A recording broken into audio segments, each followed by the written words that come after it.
वसुदेवसुतं देवं कंसचाणूरमर्दनं देवकी परमानंदं कृष्ण वंदे जगद्गुरु श्री गोपाल कृष्ण महाराज की जय। उद्धरेदात् परात्मानं नात्मानं वसादयेत् आत्मयो ह्यात्मनो बंधू रात्मयो रिपुरात्मना। श्रीकृष्ण महाराज अर्जुनाला उपदेश देताना सांगतात, अर्जुना आपण आपला उद्धार करून घेतला पाहिजे. आपणच आपला उद्धार करू शकतो. आपला उद्धार दुसरा कोणीही करू शकत नाही. आपणच आपल्या आत्म्याचे शत्रू आहोत आणि आपणच आपल्या आत्म्याचे बंधू आहोत, असं श्रीकृष्ण महाराज अर्जुनाला 6व्या अध्यायामध्ये सांगतात. जो माणूस आहे, मनुष्य जन्मामध्ये आपण इथे आलो की आपल्याला हे मानव शरीर भेटतंय आणि ह्या मानव शरीराच आपण मी आहे म्हणतो. मानव शरीर तुम्ही नाही. मानव शरीरामध्ये वसत असलेला जो जीव आहे तो तुम्ही आहात. परंतु आपल्याला तसं वाटत नाही. आपल्याला वाटतं की शरीरच मी आहे, हे अंगठा माझा आहे, हे म्हणजे माझं हात माझा आहे. आपण म्हणतो हात माझा आहे, हा पाय माझा आहे, हा डोळा माझा आहे. आणि त्या डोळ्याचं संरक्षण आपण करणं आवश्यक आहे. परंतु आपण डोळा नाहीत, आपण शरीर नाहीत, हे आपण जाणून घेतलं पाहिजे. आणि आपण सकाळून उठल्यापासून जे कर्म करतो ते फक्त शरीरासाठी करतो. शरीराला सुख मिळावं म्हणून आपण कर्म करत असतो. बाकी आत्म्याचं भलं व्हावं यासाठी आपण कर्म करत नाही.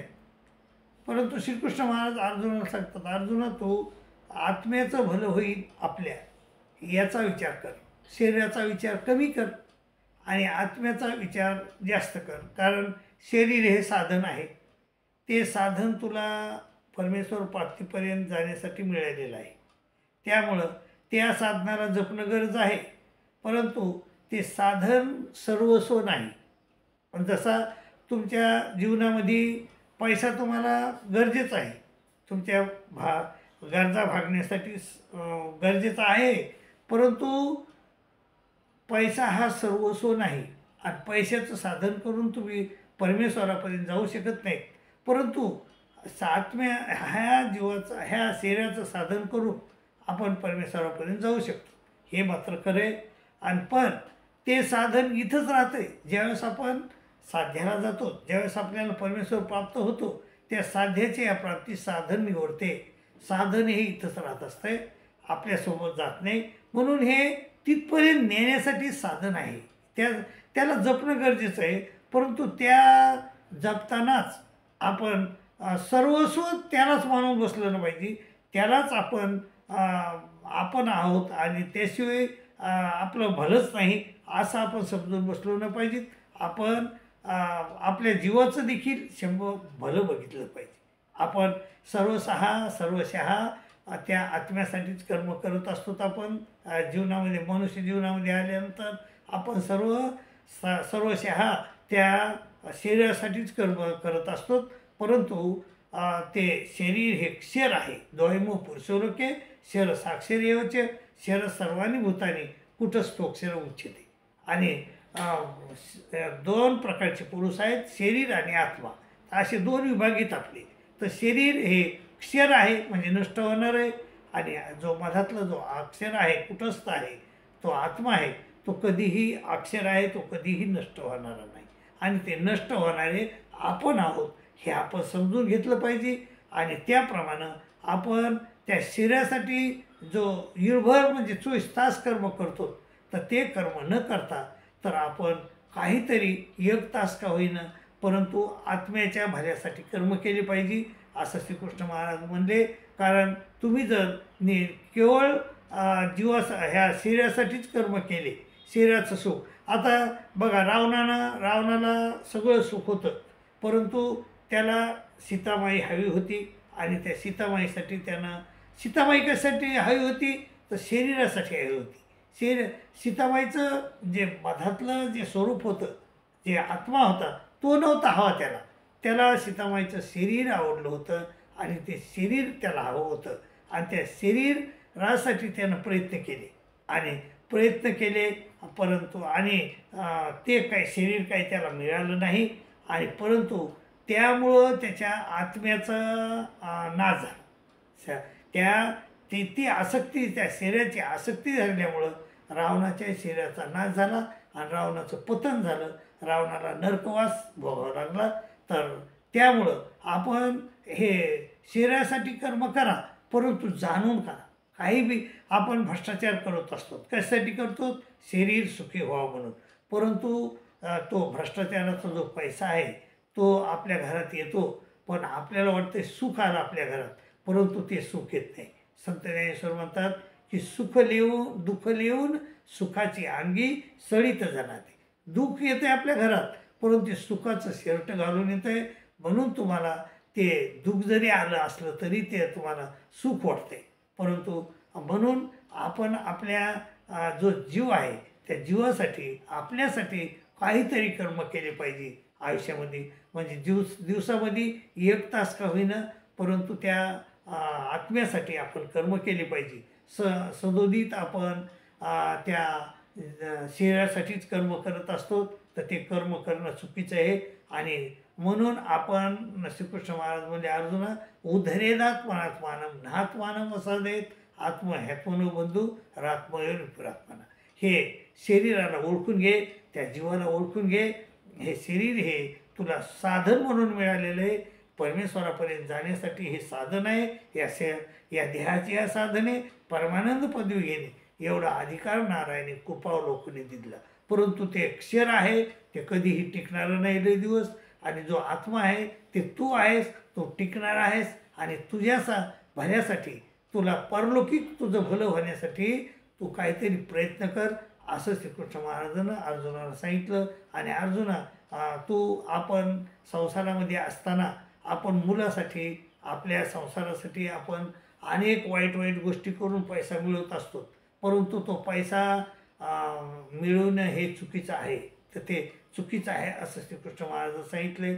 आता बघा, जी कैकेयी होती, कैकेयीचा जो 2 मुलं होते, कैकेयीला भरत आणि शत्रुघ्न, आणि सुमित्रेला लक्ष्मण होता आणि कौशल्याचा राम होता.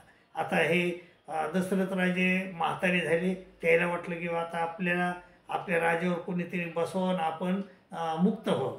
तर त्यामुळं त्यांनी रामाची निवड केली. रामाला सांगितलं की रामा, तुला उद्या सकाळी म्हणजे काय आहे, राज्याभिषेक आहे.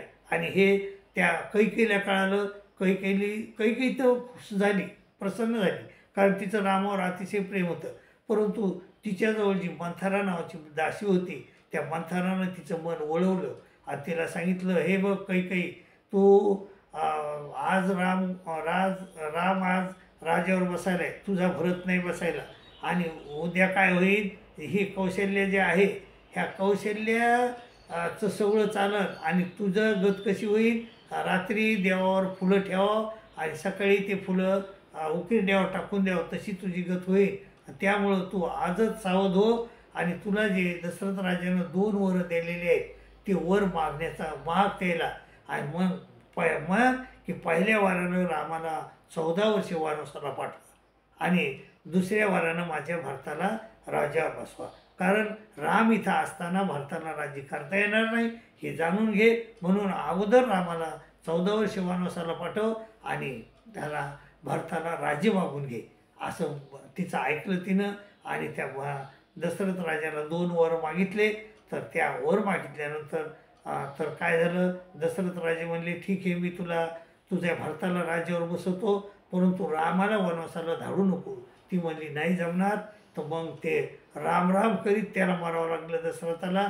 आणि म्हणजे हिचं किती नुकसान झालं, म्हणजे वैधव्य आलं त्याच्यामुळं तिला. आणि शेवटी काय झालं, तो जो भरत होता, भरतासाठी राज्य मागितलं होतं, तो भरत म्हणला, आई, भरतानं आईला अनेक प्रकारे वाईट बोलला आणि तो म्हणला मला कशाला पाहिजे राज्य, रामच राज्य बरा आहे. मग मला सांगा हिनं कोणासाठी मागितलं? भारतासाठी, मुलासाठी. अरे मुलाचं भलं नको बघू, तुझं भलं बघ, आणि तुझं भलं बघ, तुझ्या आत्म्याचं भलं बघ, कारण तूच तुझ्या आत्म्याचा शत्रू आहेस आणि तूच तुझ्या आत्म्याचा मित्र आहेस, असं व्यवहारात मी आपल्याला कळतं आहे.